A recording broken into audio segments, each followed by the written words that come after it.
दलित समाज है, चमार है, दुसाध है, नोनिया है, बीन है और मान लीजिए मुसहर है, इत्यादि सब जो जातियाँ है, इन लोगों को लगता है जितने भी विधायक हैं बैकवर्ड के, आप देख लीजिए एट्रोसिटी एक्ट के मामले में सामने आके किसी विधायक को बोलते हुए देखे हैं? किसी दलित पर अत्याचार होता है तो किसी भी विधायक का आप लिस्ट उठा के देख लीजिए, आप देखे हैं कि उसके लिए वो उचित आवाज़ उठा पाए चाहे विधान। इसमें ये सच्चाई है कि भीम आर्मी ने एट्रोसिटी एक्ट के मामले में पूरे देश में अच्छा काम किया और जहाँ भी कहीं घटना घटता है तो भीम आर्मी सक्रिय रूप से वहाँ पर खड़ी होती है, चाहे उसके छोटे छोटे कार्यकर्ता हो, समर्थक हो भीम आर्मी के, चाहे जो भी हो। और इससे रिलेटेड सामाजिक पार्टियाँ इस बात पर न करिए, जदयू चला रहा है अभी भीम संवाद और राजद का भी चल रहा है भीम चर्चा, ये दो चर्चाएं चल रहा है, दोनों का चर्चा चल रहा है, दोनों आदमी को भीम चर्चा और भीम संवाद चल रहा है। लेकिन आप इन लोगों को दोनों के चर्चा में देख लीजिए कई गो दलित समाज के लोग उसके चर्चा में पहुंचता है, तो चर्चा ये लोग करता किससे है? बाबा साहब को क्या बताना चाहते हैं? बाबा साहब अपने आप में खुद एक मिसाल हैं, उनको आप चर्चा करके नहीं बता पाएंगे। लेकिन जो असल चर्चा तभी होगा जब जो समाज में एट्रोसिटी एक्ट होता है उस पर चर्चा होना चाहिए कि ये क्यों होता है, किस कारण से होता है, इस पर कैसे रोक लगाया जा सकता है, कौन लोग करता है। उस जाति जनगणना से सही यूज होना चाहिए, सबका जिसका जितनी संख्या भारी उसको उतनी हिस्सेदारी की बात होना चाहिए, हिस्सा मिलना चाहिए। इसका मिस यूज करके जो समाज में और एट्रोसिटी एक्ट बढ़ा दीजिए, ये नहीं होना चाहिए। उसमें जो आप आर्थिक सर्वे भी किए हैं जाति के साथ साथ उसको भी निकालिए, उसको भी प्रदर्शित कीजिए। आप जाति को प्रदर्शित कर दिए और आपका जो आर्थिक स्थिति जिसका उसका भी सर्वे कराया गया उसमें उसको काहे नहीं प्रदर्शित कर रहे हैं? किसके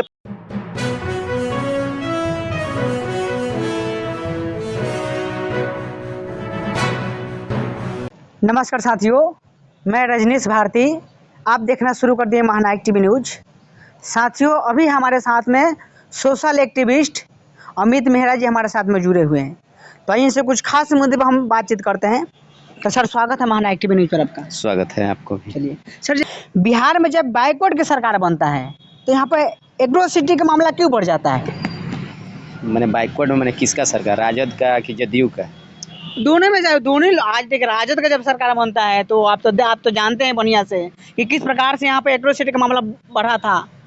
अभी तो जदयू के हैं, मतलब दोनों मिला कर चल रहा है। इस पर आप क्या बोलना चाहिए? देखिए, सच्चाई है, पूरे बिहार किसी से दूर नहीं है, इस चीज़ को सब लोग जानता है कि जैसे ही चाहे राजद की सरकार बने या चाहे जदयू राजद का मिली जुली सरकार बने, इसमें एट्रोसिटी एक्ट का मामला बढ़ जाता है। इसके पीछे मुख्य कारण क्या है कि इसमें मुख्य कारण एक ही है कि बैकवर्ड समाज आज भी शिक्षा से लगभग 60 से 70% समाज पीछे है, माने एजुकेशन से दूर है। और ये मुख्य कारण है।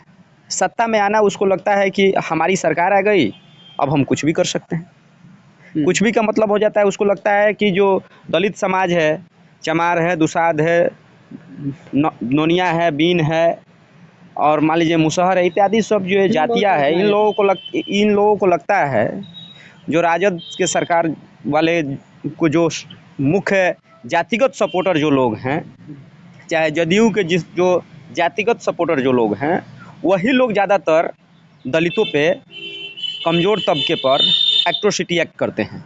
ये असल सच्चाई यही है। इसके पीछे मुख्य रीज़न है कि इन लोगों के पास शिक्षा से आज भी ये लोग दूर है और जब तक ये शिक्षा से दूर रहेंगे तब तक ये एट्रोसिटी एक्ट करेंगे।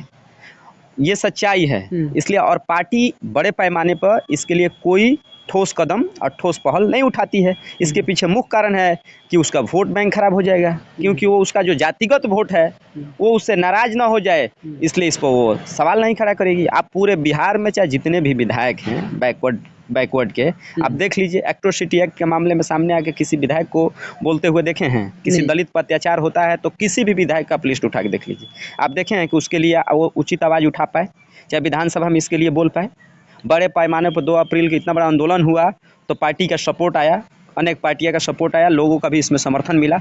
लेकिन जब एट्रोसिटी एक्ट होता है तो कभी आपने देखा है कि इन लोगों का समर्थन है? किसी भी ओबीसी विधायक को, इवन नहीं दलित विधायक को भी आप देखे हैं, ओबीसी को छोड़ दीजिए, जो एट्रोसिटी एक्ट के मामला में आकर बोले कि नहीं ये फलाना गलत किया है, उसका भी कहीं ना कहीं वोट उसके साथ अटैच है। ये वोट बैंक के चक्कर में ये राजनीतिक पार्टी के जितने ये दल्ले विधायक हैं, ये कभी भी आपको ना मदद कर सकते हैं ना सपोर्ट कर सकते हैं। इसलिए मैं हमेशा आपके अनेक वीडियो में ये बार बार मैं आपको बताया हूँ कि ये सामाजिक संगठन इस तरह के मामले के लिए बहुत कारगर साबित होती है। इसलिए राजनीतिक संगठन से ज़्यादा सक्रिय सामाजिक संगठन इस तरह के कार्यों में अहम भूमिका निभाती है, जिसमें ये सच्चाई है कि भीम आर्मी ने एट्रोसिटी एक्ट के मामले में पूरे देश में अच्छा काम किया और जहाँ भी कहीं घटना घटता है तो भीम आर्मी सक्रिय रूप से वहाँ पर खड़ी होती है, चाहे उसके छोटे छोटे कार्यकर्ता हो, समर्थक हो भीम आर्मी के, चाहे जो भी हो, और इससे रिलेटेड सामाजिक कार्यकर्ता चाहे जितने भी हों, उसमें एक हम भी सामाजिक कार्यकर्ता ही हैं, किसी पार्टी का हम कोई ना प्रवक्ता है ना इसके कोई रिलेटेड है। इसलिए हम सामाजिक कार्यकर्ता के नाते ही हम कहीं भी किसी को सपोर्ट करने के लिए पहुंच जाते हैं और ये सामाजिक लोग ही मदद कर पाते हैं इस तरह के मामले में। जदयू चला रहा है अभी भीम संवाद और राजद का भी चल रहा है भीम चर्चा। ये दो चर्चाएं चल रहा है, दोनों का चर्चा चल रहा है, दोनों आदमी को भीम चर्चा और भीम संवाद चल रहा है। लेकिन आप इन लोगों को दोनों के चर्चा में देख लीजिए, कई गो दलित समाज के लोग उसके चर्चा में पहुंचता है, तो चर्चा ये लोग करता किससे है यही समझ में आज तक नहीं आया। ये लोग चर्चा किससे करता है? ये लो अनर्गल चीज़ है, वोट बैंक की अपना राजनीति कर रहा है। ग्राउंड पर चाहे राजद का विधायक हो, चाहे उसका जो भी कार्यकर्ता हो, ग्राउंड पर एक भी काम नहीं करता है। ये खुद राजद के कार्यकर्ता लोग डॉक्टर अंबेडकर की विचारधारा से वो तो खुद उसे समर्थन नहीं है, वो पार्टी की वजह से वोट बैंक के लिए वो कुछ न बोलता है, अलग बात है, लेकिन इस समर्थन में उतरने वाला किसको देखे हैं? ये जयंती मनाना क्या है? ये वोट बैंक के लिए ओबीसी के बहुत सारे जो राजनीति से जुड़ा हुआ जो लोग हैं वो डॉक्टर अंबेडकर की जयंती में वो आ जाते हैं, इसलिए क्योंकि उससे उसको वोट मिलना है। बाकी आप बता दीजिए डॉक्टर अंबेडकर की विचारधारा को आगे बढ़ाने के लिए कोई भी ओबीसी की पार्टी उसके लिए उचित काम कर रही हो। भीम संवाद में बता दीजिए कहीं भी अगर दलित समाज के लोग उसमें सक्रिय भूमिका निभा रहे हो, चाहे दलित समाज में जो एट्रोसिटी एक्ट हो रहा है उसके लिए बात उसमें हो रहा हो। जहाँ भी पूरे बिहार में भीम संवाद हुआ चाहे भीम चर्चा हुआ, उसमें कहीं भी ये बात आपको सुनने में नहीं मिला कि जो दलित समाज पर जो अत्याचार होता है, क्या इसके लिए राजद वाले चाहे जदयू वाले चाहे तमाम पार्टियां वाले, क्या इस पर आप वो लोग चर्चा करता है? तो भाई चर्चा किस बात का? आप चर्चा क्या करना चाहते हैं? बाबा साहब को क्या बताना चाहते हैं? बाबा साहब अपने आप में खुद एक मिसाल हैं, उनको आप चर्चा करके नहीं बता पाएंगे। लेकिन जो असल चर्चा तभी होगा जब जो समाज में एट्रोसिटी एक्ट होता है उस पर चर्चा होना चाहिए कि ये क्यों होता है, किस कारण से होता है, इस पर कैसे रोक लगाया जा सकता है, कौन लोग करता है, उसको अगर ये लोग मिलकर अगर समझाता तो समाज में एट्रोसिटी एक्ट पर बहुत बड़े पैमाने पर रोक लग जाता। लेकिन सच्चाई यही है कि रोज दिन एट्रोसिटी एक्ट का मामला बढ़ते जा रहा है। हाल ही में जाति जनगणना हो गया, जाति जनगणना से अब किसको फ़ायदा होगा किसको नुकसान होगा ये तो वक्त बताएगा, लेकिन जाति जनगणना अच्छा हुआ है, सबको मालूम चल गया कौन कितना है ना। जाति जनगणना तो होना है बहुत अच्छा है, एक मिनट सर, इसका मिसयूज नहीं होना चाहिए। जाति जनगणना से मिसयूज नहीं होना चाहिए, जाति जनगणना से सही यूज होना चाहिए। सबका जिसका जितनी संख्या भारी उसको उतनी हिस्सेदारी की बात होना चाहिए, हिस्सा मिलना चाहिए। इसका मिसयूज करके जो समाज में और एट्रोसिटी एक्ट बढ़ा दीजिए, ये नहीं होना चाहिए। उसमें जो आप आर्थिक सर्वे भी किए हैं जाति के साथ साथ उसको भी निकालिए, उसको भी प्रदर्शित कीजिए। आप जाति को प्रदर्शित कर दिए और आपका जो आर्थिक स्थिति जिसका उसका भी सर्वे कराया गया उसमें उसको काहे नहीं प्रदर्शित कर रहे हैं, किसके पास कितना जमीन है। जो कहने के जो नेक्स्ट अभी तो मान लीजिए एक पार्ट 1 उसको लॉन्च कर दिया गया है, पार्ट 2 लॉन्च होने वाला, चुनाव आएगा तब पार्ट 2 लॉन्च होगा। अभी लॉन्च करिएगा तब ना, उस समय तक कुछ काम भी हो जाएगा, उसके लिए कौन रोका है? उसको भी लाइए और उस पर अच्छा से काम हो।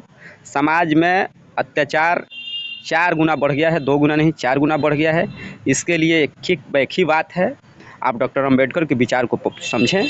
फंडामेंटल जो राइट है आपका कॉन्स्टिट्यूशन के माध्यम से जो मिला है, उसमें मुख्य रूप से ओबीसी समाज भाइयों को, दलित समाज को मुख्य रूप से फंडामेंटल राइट को पढ़ने की ज़रूरत है। आपका सारा जो समझ है वो आपको धरातल पर आ जाएगा। आपका भाई कौन है, आपका दुश्मन कौन है, और प्रेम से, बुद्ध के विचार से सबको अपनाया जा सकता है। तो साथियों देखिए, मैंने हमारे साथ में अमित मेहरा जी हमारे साथ में जुड़े हुए थे। मैंने काफ़ी मुद्दे पर मैंने बात विचार किया। आज कहीं ना कहीं यहाँ पर बिहार में जब बाइकआउट की सरकार बनता है तो यहाँ पे एट्रोसिटी का मामला क्यों बढ़ जाता है। मैं तमाम मुद्दे पर मैंने सर से बात विचार किया। अब पूरा बात में आप लोग का क्या राय है कमेंट करके अपना प्रतिक्रिया बताइए। ये वीडियो फेसबुक पेज पर देख रहे हैं, पेज को फॉलो कीजिए। यूट्यूब चैनल पर देख रहे हैं तो चैनल को सब्सक्राइब कीजिए। जय भीम, जय भारत।